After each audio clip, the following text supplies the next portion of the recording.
Albion Online is a game I keep on coming back to, and it's also a game that I've resolved to walk away from quite a few times.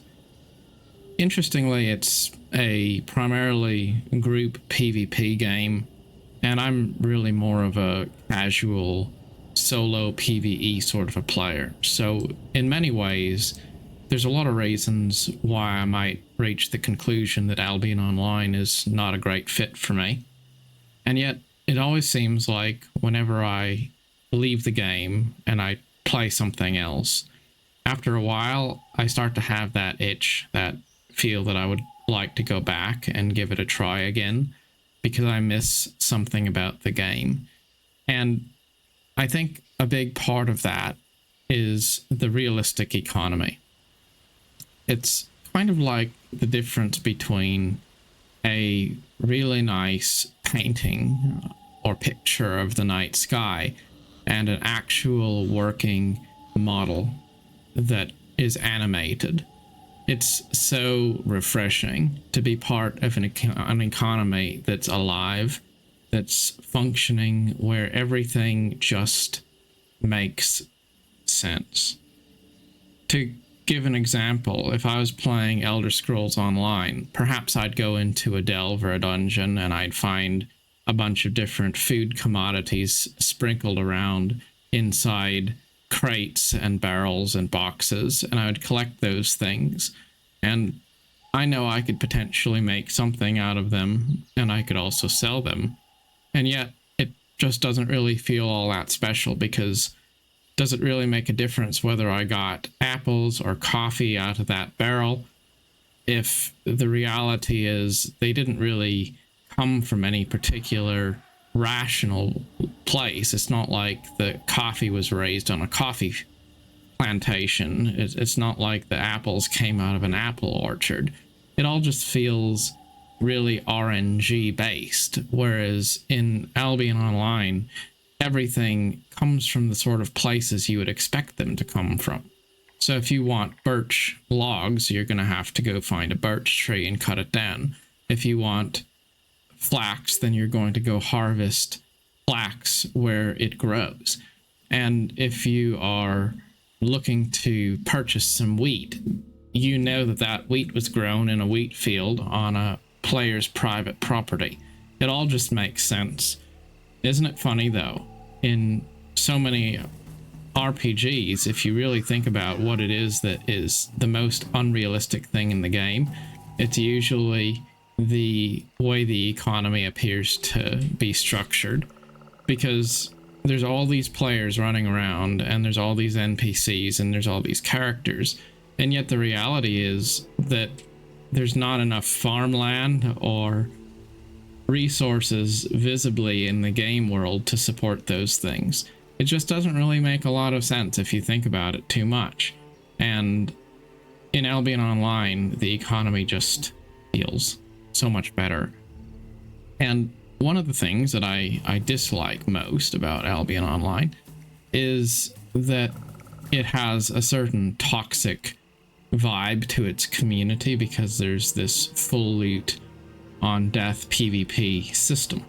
And yet the other side of that is that it makes it possible for the game to have a realistic economy that you just can't really get any other way. It's so cool to know that every resource has a purpose, and you don't have to think about it and say, well, this particular item serves this particular purpose, because if you go look at the game Wikipedia, you can figure it out. It just makes reasonable, rational sense that if you want to craft a certain item, then you're going to need certain resources to do it. And it's just nice to feel like every commodity has a value, it has a purpose. Low tier weapons, they're not just garbage that you craft so that you can salvage them and then rinse and repeat many times over the course of leveling. Those low tier weapons are something that new players are going to want to use. They're also things which seasoned players may well want to use, because they don't want to lose more expensive gear sets. So in that way, it's very realistic, just like a real economy, where if you were trying to save on in money, then maybe you would buy a cheaper version of something. It's not that you would be only using a cheap item because you haven't leveled up yet. You might have that throwaway set for something just because you don't want to take, it's like if you had a nice brand new pickup truck and then you had your old rusty pickup truck, you might use the old pickup truck to haul rocks in because you don't want to scratch up the new one. So it's kind of like that in Albion Online. People get things for all sorts of different reasons, and so there isn't that sense of futility in the gathering and crafting process that other games seem to have. And that's been something that's really turned me off on a lot of other games. It's just so unmotivating to realize that you're going to craft a bunch of stuff that you aren't going to use and nobody else is going to use, just so that you can destroy it because you're trying to reach a certain score on your gearing. It just doesn't feel good. And it's those little things that really just add up. Like I just remember playing, I remember playing New World, and I craft these weapons, and then I realize I can only sell the weapons in stacks of one at a time in the marketplace. And then I realize I've made these basically garbage weapons, and nobody's going to want them because they can get something better from a mob drop. And I can't even really sell them practically because I can't just go list a stack of 200. I have to put them on sale one at a time. And then it just kind of made me think, I don't even want to do this. This is stupid. Albion Online, it just feels so much better in terms of being part of a real economy. And it's also nice to be able to play solo however you want, but know that everything you do is connected to a living world. Other players, even if you don't interact with them, are still benefiting from the actions you take. Even if all I'm doing is catching a fish and selling the fish, then somebody is going to use that fish for something. And so I'm participating in an economy that matters. Whereas in most other games, the truth is that while there might be some abstract purpose for crafting, if you get to end game and you want to craft a certain legendary set or something, then maybe there's a reason for it. But the reality is the average player could just totally bypass all of those elements of crafting and just rely on loot drops from mobs. Just play the game, do the main quest, and don't even worry about anything player crafted or player made, and the game would give them enough stuff that they would be able to play the game. So it's kind of pointless in a way. It feels pointless to participate in an economy if you don't really have any need to participate in the economy. If it's just a take it or leave it kind of a proposition, then why do you care about it? In Albion Online, everything's player made. If nobody made anything, the game wouldn't function. Because even the things that mobs drop are ultimately player made, which are recycled through the black market in Carleon. So that's really what it boils down to, that Albion Online is a simulation first and foremost. And I've always liked simulation games. Now, a couple other things that I would touch on, which I think are worth mentioning, is the lore in Albion Online. there really isn't any lore in the sense of quests you have to do or a story that was written by the developers. And yet, Albion is an ancient word for England, and the game is essentially a light fan fiction based on the legends of Camelot and Merlin and all of those things, the Knights of the Round Table and all of that. So having the awareness that the game is inspired by a story that's pretty much as old as fairy tales themselves, it makes it a little bit more meaningful, because you can just let your imagination kind of fill in the blanks and have fun with it. So there's really as much lore as you want there to be. You don't have to catch up on a story that was written for the game. You can play the game as something that has no lore at all, and you're not missing out on anything. But if you want to be a lore junkie and say, well, what's the story of this world? Well, you can have a bit of fun imagining where Albion Online fits in to Arthurian legend. And that could be probably as deep or as shallow as you want it to be. That's really up to the player. Another thing that I've been thinking about is how so many games have forced repetition, as in you go to a quest giver and the quest giver will ultimately give you some lines of dialogue which are truthfully not super interesting, and then they'll say go gather a certain number of something, or they'll say go kill X, or they will say go do this puzzle, and then maybe you have to watch a YouTube video to figure out how to do the puzzle so you can get past that level or whatever it is. But the truth is, even the most immersive games wind up feeling repetitive and perhaps a bit stale after you've seen the world. You've kind of seen it. Even the more beautiful game worlds feel kind of repetitious after a while. So in Albion Online, there really is a lot of repetitive gameplay. There's nothing different about clicking one tree versus clicking another tree. But the nice thing about Albion Online is it doesn't try to be more immersive than it really is. It just is what it is. If you want to play for 15 minutes a day, then you can do that. If you want to watch YouTube videos on your second screen while you're mindlessly clicking trees, you can do that.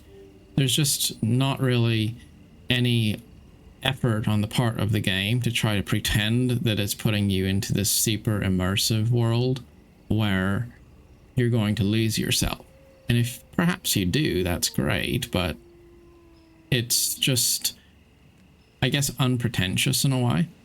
And I like that, because other games try to imply that you have to get lost in them and that there's so much depth to the world.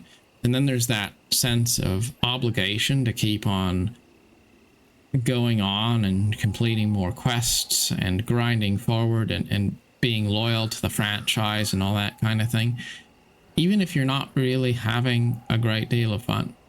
You know, I think there's a lot of games where I really like something about the game, and as I've learned about the game world, I've captured something that I thought was really cool. But that doesn't necessarily mean that I want to sink the next 4,000 hours of my life into it either. And I think it's totally possible to familiarize yourself with a game world and enjoy that game world to some degree, and then move on and say, you know, maybe I'll get a figurine or two and put it on my shelf because I like this game world. There's some cool world building there, but that doesn't mean that I'm going to make that the only game I play forever, never, never. And that gets back to the question of what kind of a game could be a good forever game, if you will. What kind of a game fits in well and doesn't make you burn out? And I think it comes down to games that fit in well in the spaces between other things. Where, let's say I want to watch a certain movie or television show. Well, Albion Online, I could very easily play while I'm watching that TV show. I could easily play the game while I'm walking on the treadmill or on my phone while I'm out walking the dog in the park. You know, there's so many different applications. A good example would be the times when I've been in a hotel room and then I've wound up playing Albion online in a hotel room on my phone.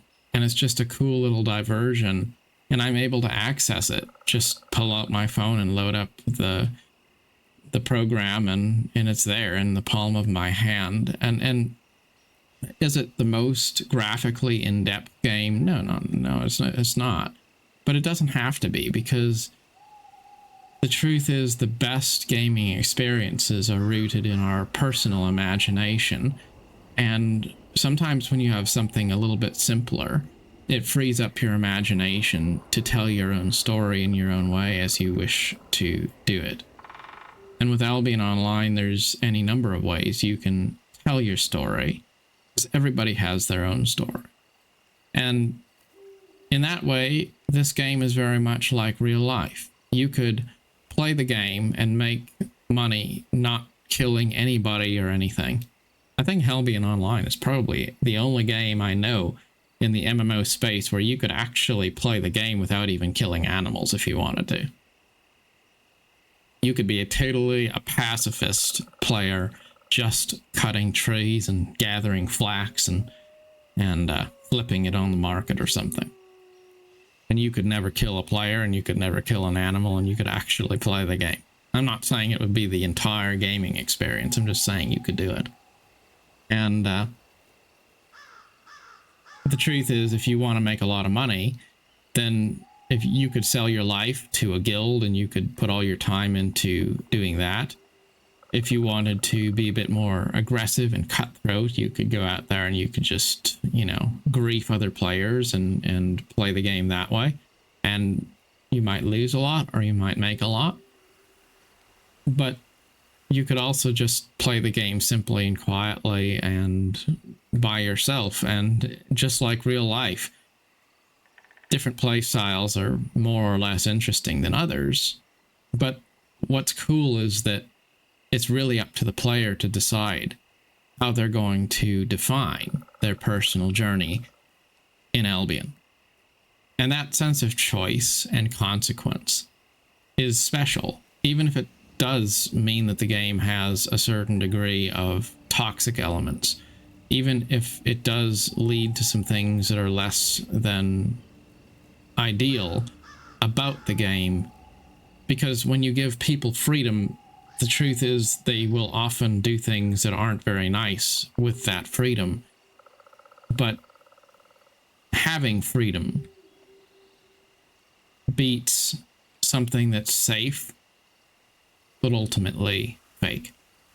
And what I really think draws me back in the end to Albion Online over and over again is that it feels surprisingly authentic in a space that's filled with games that are pretty, which don't really feel like they actually offer anything new.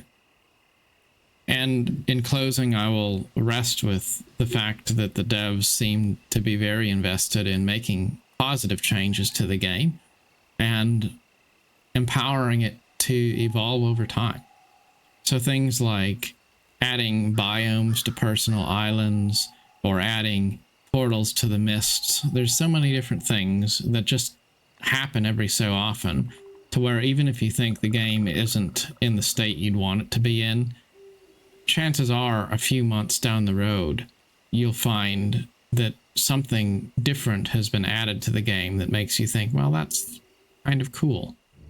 And then there's just the proof of love of the game that, to me, I see in the artwork, in the musical scores, in so many different aspects of gameplay. You can just tell that this is an indie game that was created by people who really wanted to do something different, something unique, and they achieved that goal. And that's really a special thing, because in a world of AAA games where nothing really stands out, Albion Online is a game that's not like any other game in the MMO space or in the gaming space as a whole. I can't say that Albion Online is the best fit for everyone, and I perhaps can't even say that it's the best fit for me, but I can say that over the course of years of being exposed to MMOs now, it is a game I always come back to.